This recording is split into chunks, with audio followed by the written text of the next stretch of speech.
مرحبا بكم في أكاديمية التداول عبر الإنترنت. جلستك الأولى في التداول.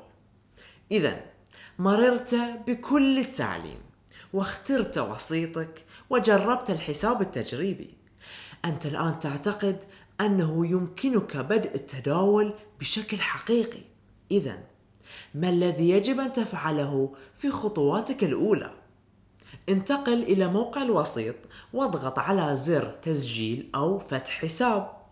املأ بياناتك مثل الاسم وعنوان البريد الإلكتروني ورقم الهاتف، وإذا كان لديك رمز ترويجي أو برومو كود أدخله في المكان المناسب، وبعد ذلك قم بتأكيد التسجيل وإنشاء حساب التداول. ثم يجب عليك تحميل جميع المستندات في النظام لتفعيل حساب التداول.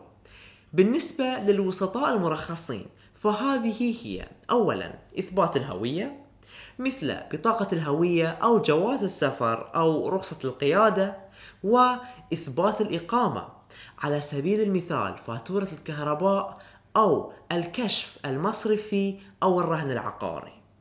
بمجرد تنشيط الحساب يمكنك إيداع أموالك، عادة عن طريق بطاقة الائتمان أو التحويل المصرفي.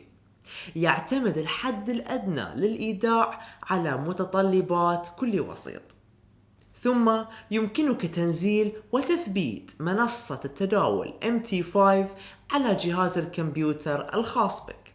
حان الوقت لأول صفقة شراء. ومع ذلك إذا كنت مبتدئا فمن المستحسن بشدة إدارة المخاطر واستخدام خاصية إيقاف الخسارة أو ستوب لوس. هذا يمكنه أن يساعدك على الحد من خسائرك. إذا كان لديك أي أسئلة يمكنك الاتصال بمدير العلاقات الخاص بك.